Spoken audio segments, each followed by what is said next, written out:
महाराष्ट्र विधानसभा निवडणूक 2024चा उमेदवारी अर्ज भरण्याची शेवटची तारीख होती 29 ऑक्टोबर 2024 आणि या दिवसापर्यंत राज्यात अनेक नाट्यमय घडामोडी घडताना पाहायला मिळाल्या। यापैकी एक प्रमुख घटना म्हणजे राष्ट्रवादी काँग्रेसच्या अजित पवार गट पक्षाचे नेते नवाब मलिक यांना मानखुर्द शिवाजीनगर मतदारसंघातून उमेदवारी दिली। भाजपा व शिंदेच्या शिवसेनेचा दबाव असतानाही अजित पवारांनी नवाब मलिकांना उमेदवारी अर्ज भरण्यासाठी एबी फॉर्म देऊ केला आणि त्यामुळे नव्याने महायुतीमध्ये फूट पडू शकते का असा प्रश्न समोर आला। खरं तर गेल्या काही महिन्यांपासून मलिकांवर आरोप करणारे, त्यांच्या उमेदवारीला विरोध करणारे आता भाजपाचेच नेते, शिवसेना शिंदे गटाचे नेते मलिकांचा प्रचार करायला उतरणार का, मलिकांच्या उमेदवारीला पाठिंबा देणार का, मान्य करणार का, याही प्रश्नांचं उत्तर आपण या व्हिडिओच्या माध्यमातून जाणून घेणार आहोत। कुख्यात गुंड दाऊद इब्राहिमशी संबंधित जमीन व्यवहार व मनी लॉन्ड्रिंग प्रकरणी नवाब मलिक अनेक महिने तुरुंगात होते। आता ते जामिनावर बाहेर आलेत।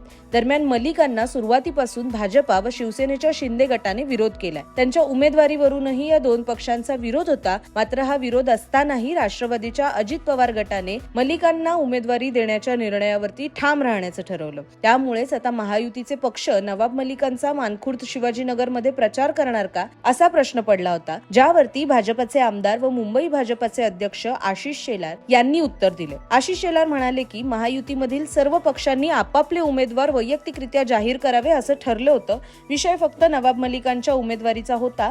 राष्ट्रवादी काँग्रेसच्या अजित पवार गटाने मलिक यांना मानखुर्द शिवाजीनगर मतदारसंघातून उमेदवारी दिली आहे। याबाबत उपमुख्यमंत्री व आमचे नेते देवेंद्र फडणवीस यांनी यापूर्वीच आमची भूमिका स्पष्ट केली आहे। मी देखील आमची भूमिका स्पष्ट केली आहे, पण आता पुन्हा एकदा सांगतो, अजित पवारांनी मलिकांना उमेदवारी दिली असली तर त्या उमेदवारीला आम्ही विरोध करणार नाही, पण भाजपा मलिक यांचा प्रचार करणार नाही। दरम्यान देवेंद्र फडणवीसांनी नवाब मलिकांविरुद्ध भूमिका घेतली होती। दाऊद इब्राहिमशी संबंधित खटल्यातील व्यक्तीच्या प्रचारात आम्ही सहभागी होणार नाही असं म्हणत भाजपा नेते आशिष शेलार यांनी सुद्धा फडणवीसांच्या भूमिकेला पाठिंबा दर्शवला होता। संपूर्ण भाजपाने आणि शिवसेनेच्या शिंदे गटाने सुद्धा याला सहमती दर्शवली होती आणि त्यामुळेच भाजपाच्या या नेत्यांवरती नवाब मलिकांनी सुद्धा टीका केलेली आहे। काही दिवसांपूर्वी नवाब मलिकांनी भाजपाच्या नेत्यांना असा इशारा दिला होता की जर माझा दाऊदशी संबंध असल्याचा आरोप तुम्ही करताय तर मी तुमच्यावर कायदेशीर कारवाई करणार। अगदी कितीही मोठा नेता असला तरीही मी कायदेशीर कारवाई करणार। गुन्हेगार, दहशतवादाचा कोणताही खटला माझ्यावर नाही आणि जे लोक माझ्यावर असे आरोप करतायत त्यांच्या विरुद्ध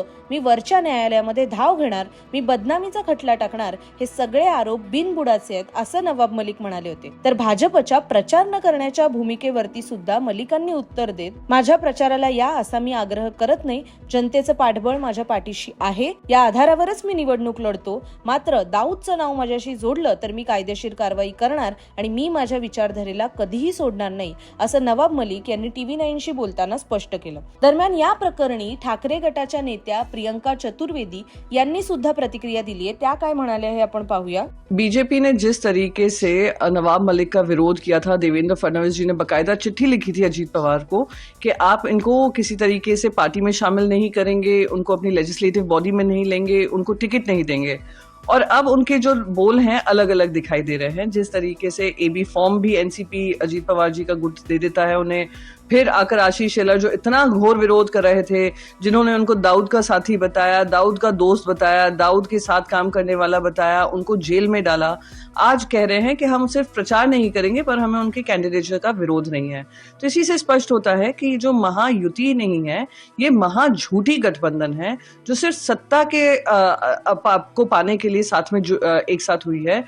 धन बल का इस्तेमाल कर लोगों को उन्होंने भ्रमित कर ये लोग साथ में आए हैं और उसी को लेकर आगे चल रहे हैं। दिखा रहा है कि इनकी कथनी और करनी में कितना अंतर है और आपस में ही इतना विरोध है। दूसरी बात कहते हैं कि सना मलिक जी जो हैं उनका विरोध नहीं करेंगे, तो कहीं ना कहीं जो विरोधाभास है भारतीय जनता पार्टी की पूरी रणनीति में दिख रहा है, स्ट्रैटेजी में दिख रहा है। और जो चाणक्य नीति कहते थे आज सही मायने में बेनकाब हुए हैं। वो दिखा रहा है कि उनका डेस्परेशन लेवल है सरकार में बने रहने का। दरम्यान एकीकडे नवाब मलिक यांचा प्रचार न करण्याचा निर्णय घेणाऱ्या भाजपाला जेव्हा सना मलिकांबाबत त्यांची भूमिका काय असा प्रश्न विचारण्यात आला तेव्हा त्यांनी काय उत्तर दिलं ते सुद्धा आपण पाहूया। सना मलिक यांना राष्ट्रवादी काँग्रेस पार्टीच्या अजित पवार गटाने अणुशक्ती नगर मतदारसंघातून उमेदवारी उमेदवारी दिली आहे. मात्र ज्या प्रकरणात नवाब मलिकांना अटक झाली होती त्या प्रकरणामध्ये सना मलिकांच्या सहभागाबद्दलचा कोणताही पुरावा समोर आलेला नाहीये.